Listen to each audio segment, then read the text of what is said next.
Here we are again talking about a stock which we actually spoke about quite a while ago. The merger has actually happened now. It is now called Apxt stock under the ticker AVPT. And this is a company which I am really excited about when looking at the share price. But we are seeing something pretty strange in my opinion when looking at this company's share value. We've seen a company share value of about $10.05. And looking at where we were at the start of this merger, we are going to zoom out to the one year for that. We can see that the stock's value prior to that was about $10 anyway. So basically, the stock price hasn't really moved by too much in that whole period. Yes, we have seen this rise up to the $16 mark, but really, I think this is a crazily undervalued company at the moment, just my personal opinion and not financial advice.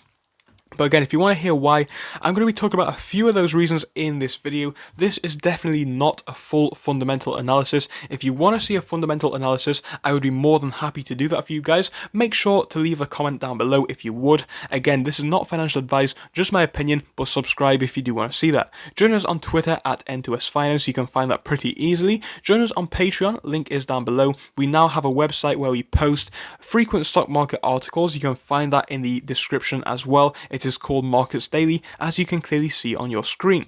But now we're going to jump back in and have a look at how AVPT has been moving. I'm going to have to get used to calling that by this name because previously it was named something else, Apxt I believe it was, which is what I'm definitely used to calling this company. So yeah, we're going to have a look at how this one has been moving most recently in the past week and look at why I think this is quite an undervalued company at the moment. And we're going to start off by quickly looking at why I believe this is very undervalued. Let's have a look at what Apxt do. So Apxt are trusted by many different companies. We can see a few of their clients down here. They're trusted by Thermo Fisher. They're trusted by a lot of other companies you may have heard of. Oak Ridge. They're trusted by CMS and Cambridge Consultants and T-Systems, amongst many others. So again, some of those you may have heard of, some of those you may not have done so, but basically they work in the Microsoft 365 area, and they have three different areas of expertise. The first one is migrating. So it is migrating, moving, restructuring and transforming collaborative content faster, more reliably and with greater fidelity. They manage, they auto-governance to scale adoption and IT operations while simplifying oversight and collaboration.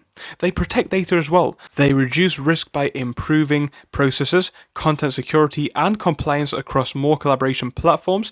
And again, you can see based on that where the company's specialities are in. So I think it's really cool that Apxt or Apxt rather has these clients, and I think this is going to be quite good for them going forwards. It shows that they are trusted by some very big companies and they have been around for a very long time. This company has been around for over 20 years, I do believe, and that really is a bit of a testament to how strong this company is. Again, in the future, if you do want me to do so, I will do a full fundamental analysis. I have done that in the past. You can just type in N2SFinance, Apxt or Apxt, and I have done many different analyses on that in the past. It is from a few months ago, so a few things are a little bit old, but it is for the most part still very relevant. And again, in those videos, I went over why I think this is such a good company, and I will continue to do so in the future if you guys do like this video. And another thing which is a big deal, coming back from 2020, we can see revenue figures for this company are very strong. The revenue figures were in the range of 148 to 151 million. That's up over 29% year over year. I think that is fantastic for this company. This company really does have a lot of potential in my opinion. I think going forwards, they could really be quite a big company. I mean, yes, as I mentioned, their revenue is very high. As I mentioned as well, we are definitely seeing some good figures for their clients as well and for their customers as of who they are. I think this really is a testament to how strong the company is, but what we are not seeing based on that is some positive action in the share price. We're going to have a quick look at how the share price has been moving in the past 6 months, and we can see nothing but red. So we saw highs up here in the past 6-month period on the 14th of January at $16.95. Ever since we have been dipping, we hit lows down here at $9.99, which is super undervalued in my opinion. And again, now that the merger has actually gone through, we've seen the price do nothing more than drop. And I think this is really disappointing when we look at where this company is, because this company is well established. They have lots of different clients which are very, very well known, very reputable. I think this really should show a testament to how strong the company is. And again, we saw that phase where SPACs were really hot, and that's why we saw the price rise to above $16. But obviously SPACs died off, and this company did not come back when a few of the other SPACs did come back to life. So I think it is a bit of a shame, but I think in the more long term, we definitely could see this company poised for some decent growth. I think the fact that the stock price hasn't really moved by too much is because not too many people do know about the company. When we look at the volume of the stock over the past 6 months, we can see that, especially for today, the volume is about 1.5 million. In comparison to the high volume days that we saw back here, we only had 1.36 million, and even on the highest days about a few months ago, 6 months ago, we can see the volume figures at about 4. So we can see that the volume figures definitely have dropped by a large amount, and that is unfortunate. I think that is a reason why we are seeing not too much movement in the share price, and it is something that we could expect, based on that. But on the past 6 months, we are seeing a RSI figure of 32. So we're definitely coming towards the oversold range now. You guys will know that 20 is oversold, so 32 really is getting down there.